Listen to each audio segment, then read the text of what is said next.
안녕하세요. 오늘 아가페펜에서는 인류 역사상 가장 거대한 폭풍이 시작되었던 기원전 1세기로 돌아가 봅니다. 동방의 박사들에게 왕이 태어난다는 소식을 들은 헤롯 왕은 자기 말고 또 다른 왕이 태어난다는 말을 듣고 무자비한 명령을 내립니다.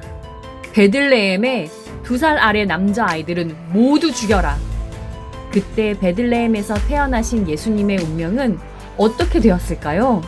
오늘은 왕 중의 왕이신 예수님의 어린 시절로 가보겠습니다. 세 명의 동방 박사들은 별빛을 따라 여정을 시작하였습니다. 그들은 마침내 거대한 예루살렘에 도착했습니다. 낯선 이방인들의 방문에 도시는 숨을 죽였고 불길한 호기심이 거리를 맴돌았습니다. 예루살렘의 가장 깊은 곳, 권력의 그림자가 드리운 차갑고 웅장한 궁전. 그곳에는 병든 몸을 이끌고 왕자를 지키는 늙은 헤롯 왕이 있었습니다. 동방 박사들이 헤롯에게 물었습니다. 유대인의 왕으로 나시니가 어디 계시오? 우리가 동방에서 그의 별을 보고 그에게 경배하러 왔소.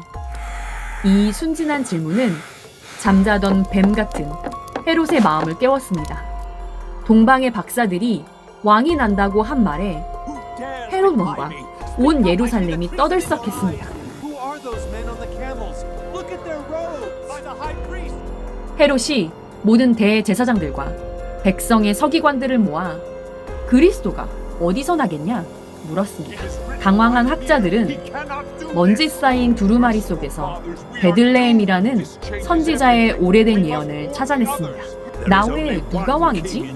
두려움과 살기가 가득 찬 헤롯. 헤롯은 부드러운 미소 뒤에 끔찍하고도 차가운 살기를 감추고 박사들을 불렀습니다. 헤롯은 동방 박사들에게 베들레헴으로 가보라 말했습니다. 그리고 별이 나타난 때를 자세히 물으며 은밀히 부탁했습니다. 아기를 찾거든 내게도 알려주시오. 나도 가서 그에게 경배하겠소. 헤롯은 거짓된 환대 속에서 동방의 박사들을 서서히 집어삼키고 있었습니다.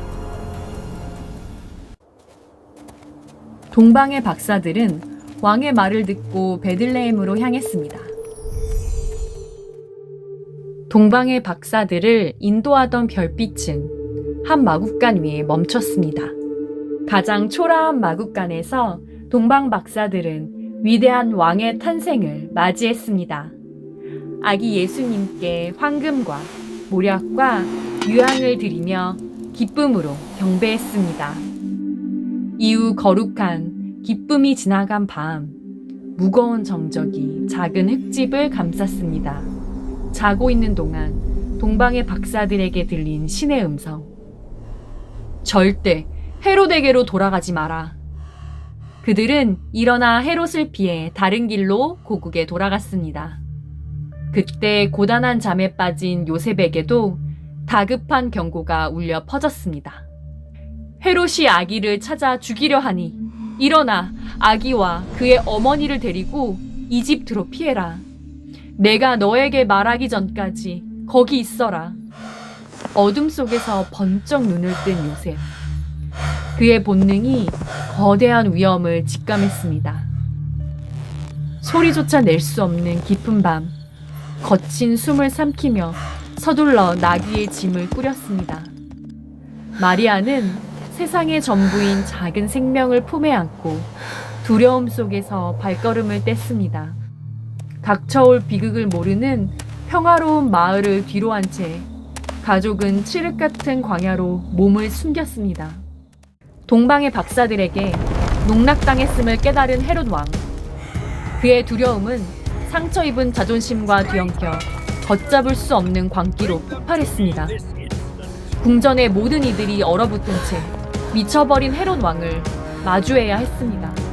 피에 굶주린 왕은 베들레헴을 향해 가장 끔찍하고 무자비한 학살을 명령했습니다. 베들레헴과 주변의 2살 아래 사내 아이는 모두 죽여라. 무장한 용병들이 붉은 흙먼지를 일으키며 평화로운 마을을 향해 진군했습니다. 그날 순진무구한 어린아이들은 거친 쇠붙이 아래 무참히 짓밟혔습니다. 자식을 잃은 어머니들의 통곡이 베들레헴의 밤하늘을 찢었습니다. 끔찍한 피바람을 뒤로한 채 마리아와 요셉은 예수님을 데리고 달빛을 의지하며 사막을 건넜습니다. 세상을 구원할 아기는 그저 평온한 숨을 내쉬고 있었습니다. 뜨거운 태양과 낯선 진흙벽돌의 도시 이집트에서 타향살이가 시작되었습니다. 이방의 아이들이 뛰어노는 흙먼지 속에서 예수님은 조용히 자신만의 세계를 그려나갔습니다. 아버지 요셉은 가족의 생존을 위해 낯선 땅에서 나무를 묵묵히 깎아냈습니다. 어느덧 길고 고단했던 밤이 지나고 다시 한번 천사의 음성이 요셉에게 전해졌습니다. 아기의 목숨을 찾던 자들이 죽었다. 일어나 아기와 그의 어머니를 데리고 이스라엘 땅으로 가라. 그 한마디에 요셉의 굳은 얼굴 위로 안도와 희망이 번졌습니다. 새로운 아침 햇살을 맞으며 요셉은 가족을 데리고 그리운 고향을 향해 발걸음을 돌렸습니다. 하지만 새로운 통치자가 걱정되었던 요셉은 더 멀고 조용한 갈릴리로 방향을 틀어야 했습니다. 마침내 닿은 곳은 갈릴리 지방의 나사렛. 푸른 올리브 나무가 바람에 흔들리는 평화로운 산골 마을이었습니다. 낡은 목공소 문을 열고 들어가는 순간 따사로운 햇살이 요셉을 안아주었습니다. 시간이 흘러 예수님이 12살이 된 해, 6월절에 거대한 인파가 예루살렘 성전을 가득 메웠습니다. 귀향길, 순례객의 혼란 속에서 요셉과 마리아는 아들이 사라졌다는 가슴 철렁한 사실을 깨달았습니다. 부모는 사흘 밤낮을 거친 흙먼지 속에서 애타는 마음으로 거리를 헤매야 했습니다. 그리고 성전 가장 깊은 곳, 쏟아지는 빗줄기 아래서 마리아의 발걸음이 멈췄습니다. 그곳에는 투박한 옷을 입은 소년이 가장 화려한 율법학자들 한가운데 앉아 있었습니다. 당대 최고의 지식인들을 마주하고도 소년의 두 눈은 맑고 빛났습니다. 노학자들은 평범한 소년이 쏟아내는 경이로운 지혜에 숨을 죽이고 경악했습니다. 울음을 터뜨린 어머니 품에서 소년은 조용히 답했습니다.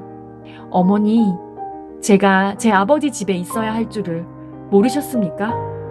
거대한 성전의 중심, 그 작은 소년을 향해 세상의 모든 시선이 잠시 멈춘 순간이었습니다. 다시 돌아온 나사렛. 예수님은 하나님의 사랑 안에서 깊은 사랑으로 성장하셨습니다.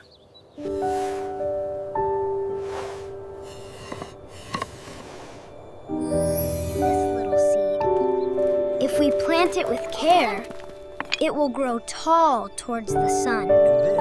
This is the good news. It means that even here, even now, we are loved more than we can imagine.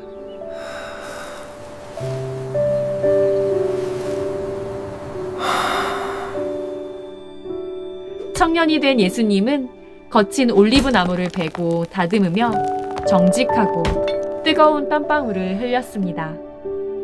마을의 시끄러운 다툼과 삶의 무게 속에서도 예수님의 내면은 완벽한 고요를 유지했습니다.